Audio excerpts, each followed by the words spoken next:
The young soldier grinned as he stretched his boot onto the old man's armrest, smirking at his buddies across the aisle.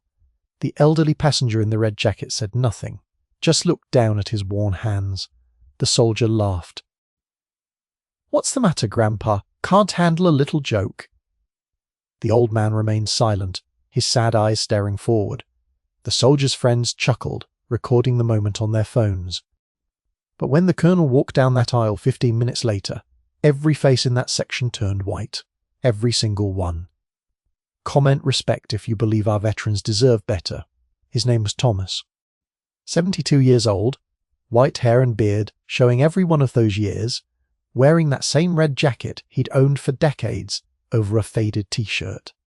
He'd been traveling from Seattle to visit his daughter in Virginia, taking the cheapest flight he could find. The seats were cramped, the flight overbooked, but Thomas didn't complain. He never complained. That wasn't who he was.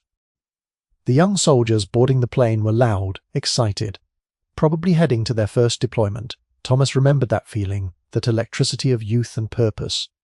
He'd felt it once, 50 years ago, in a different uniform, in a different war. The soldiers filled the rows around him, their energy bouncing off the cabin walls. Thomas tried to make himself smaller in his seat, pulling his elbows in, keeping his eyes on the safety card in the seat pocket. One of the soldiers, couldn't have been more than 22, noticed the old man and nudged his friend.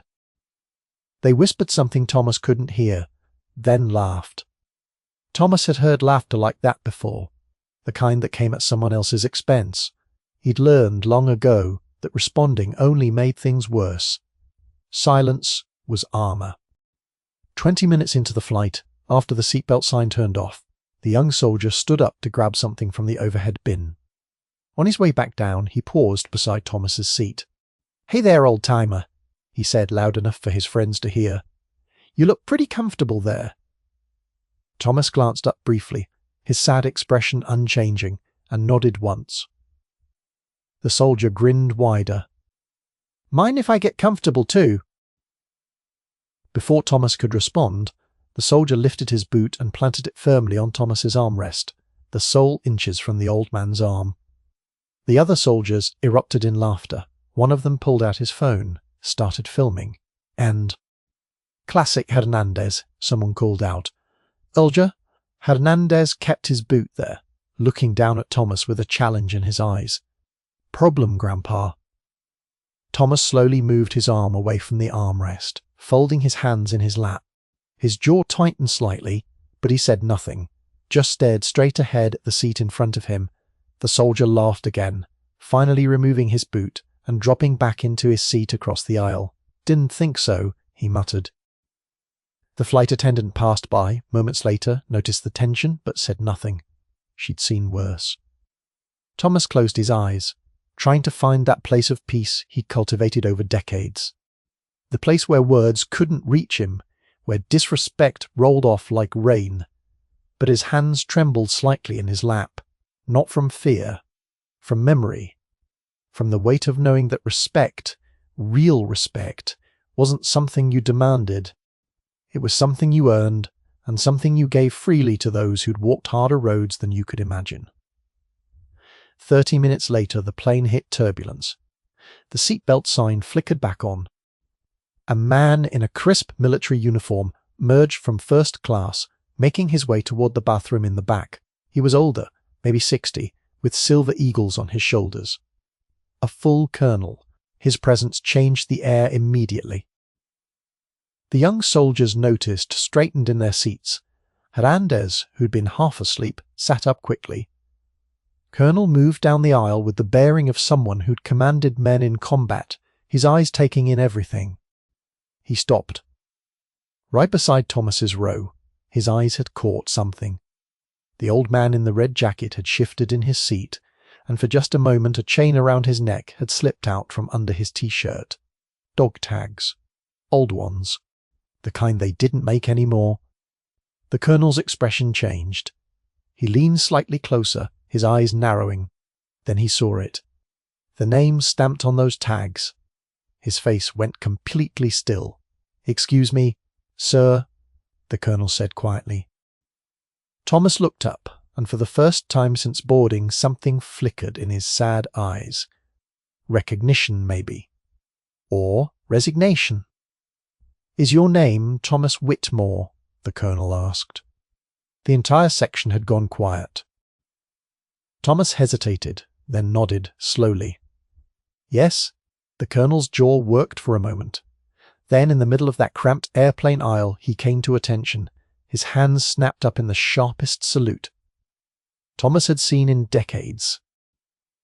"Sir," the colonel said, his voice thick with emotion, "it is an honor, a true honor." The young soldiers stared, confused. Hernandez's smirk had vanished completely. The colonel held the salute until Thomas, moving slowly, raised his own weathered hand to return it. "At ease, Colonel," Thomas said softly. His voice carried the quiet authority of someone who'd once commanded it himself. The colonel lowered his hand but didn't move.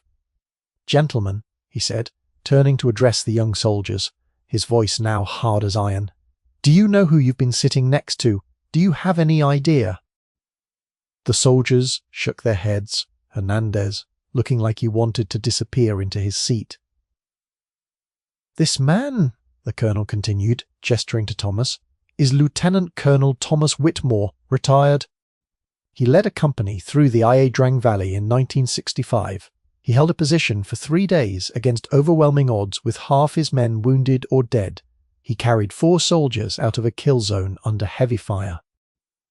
He was awarded the Distinguished Service Cross, 2 Silver Stars and a Bronze Star with V device. He trained 3 generations of officers at West Point, and he never, not once, asked for recognition or special treatment." The colonel's voice was shaking now. "I know because I was one of those officers. He taught me what it meant to lead, what it meant to serve." Hernandez had gone pale. His hands were gripping the armrest so hard his knuckles were white. The other soldiers looked stricken. One of them had tears in his eyes. The colonel turned back to Thomas. "Sir, I need to ask, what are you doing back here in coach?" Thomas gave a small, sad smile. "It's what I could afford, Colonel, and it's just fine. I don't need much." The colonel shook his head firmly. "No, sir, with respect. No. You're coming up to first class, my seat, I insist." Thomas started to protest, but the colonel was already reaching for his small carry-on bag. "Sir, it would be my privilege, please." Thomas looked at the young soldiers, then back at the colonel. He nodded slowly, accepting the gesture with quiet dignity. As he stood, his old joints protesting, the colonel helped him into the aisle.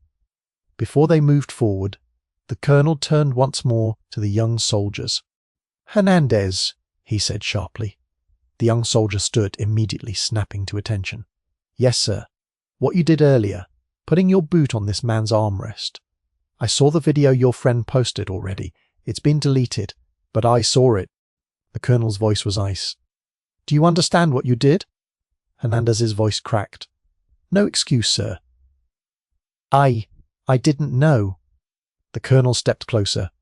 "You didn't need to know his rank or his record to show respect.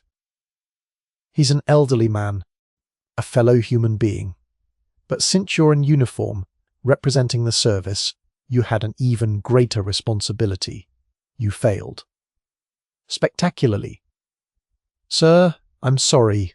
Hernandez started, but Thomas raised a hand. "Colonel," he said quietly. "May I?" The colonel nodded, stepping back. Thomas looked at Hernandez, at all the young soldiers. His sad eyes held no anger, only a deep weariness. "Son," he said, "I don't need your apology, but you need to understand something. The uniform you're wearing isn't about you, it's about something bigger. It's about every person who wore it before you and everyone who wear it after. When you disrespect others while wearing it, you disrespect all of us. Every veteran who served with honor, every soldier who didn't come home." Hernandez's face crumpled. "Sir, I'm so sorry. I didn't. I should have." Thomas nodded slowly. "You're young. You'll learn, but learn this now.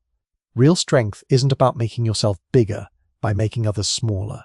It's about lifting others up, especially those who can't fight back. Remember that when you're deployed, remember that when you're leading men, remember that when you come home and you're the old man in the red jacket, someone else doesn't recognize." He paused. "Can you do that?" Hernandez's voice was barely a whisper. "Yes, sir. I promise, sir." The colonel guided Thomas toward first class. As they walked, passengers who'd overheard stood up, some saluting, some just nodding with respect. An older woman touched Thomas's arm gently. "Thank you for your service," she said. Thomas nodded to her, that sad smile returning. When they reached first class, the colonel insisted Thomas take the window seat, the best seat on the plane. He helped him settle in, made sure he had water, a blanket, anything he needed. Before the colonel returned to coach, he leaned down. "Sir, I meant what I said. You changed my life. You taught me that leadership was about sacrifice, not glory, about doing what's right when no one's watching. Hasfer. I've tried to live up to that standard every day since." Thomas looked up at his former student, and for the first time his expression softened. "You did good, Colonel. I'm proud of you." The colonel's eyes glistened. He saluted one more time, then headed back. In coach, the young soldiers sat in silence for the rest of the flight. Hernandez stared at his hands, replaying every moment, every careless word. His friends didn't joke anymore. They didn't laugh. One of them pulled out his phone and started researching the Ia Drang Valley, reading about the battle, about the men who fought there, about Lieutenant Colonel Thomas Whitmore, who'd held the line when everything said to run, who'd carried wounded men through hell because leaving them wasn't an option, who'd trained thousands of officers to be better than he'd been, to learn from his experience, to lead with honor. When the plane landed in Virginia, Thomas gathered his things slowly. The colonel appeared again, insisting on carrying his bag. As they walked up the jetway, Hernandez and his fellow soldiers stood at attention in the aisle, saluting as Thomas passed. Thomas paused, looked at each of them, and returned the salute. "Serve well," he said simply. "Come home safe." Hernandez's voice broke as he responded. "We will, sir. I promise we will." In the terminal, Thomas's daughter was waiting. She saw him emerge with the colonel, saw the way people were looking at her father with respect and recognition, and tears filled her eyes. She'd always known what her father was, what he'd done, but he never talked about it. Never sought attention, just lived quietly, with dignity, asking for nothing. The colonel shook Thomas's hand one final time, then disappeared into the crowd. Thomas hugged his daughter, and as they walked toward baggage claim, she asked what happened on the flight. He shrugged, that sad smile playing at his lips. "Just a reminder," he said, "that the uniform doesn't make the soldier. The choices do, the character does. And sometimes young people need to learn that the hard way." She squeezed his arm. "I'm proud of you, Dad." He nodded. "I'm just tired, sweetheart. Just tired." But something had changed on that flight. Hernandez would tell the story for years, would use it to teach younger soldiers about respect and humility. The colonel would call Thomas every few months, just to check in, to remind himself where he came from. And Thomas would continue living quietly in his red jacket, asking for nothing, expecting nothing, but carrying within him the unshakable dignity of a man who'd served when called, who'd led when needed, and who'd never forgotten that true honor wasn't about recognition. It was about doing right when no one was watching, about treating every person with respect, about remembering that everyone you meet is fighting a battle you know nothing about. And sometimes, just sometimes, that quiet dignity speaks louder than any words ever could.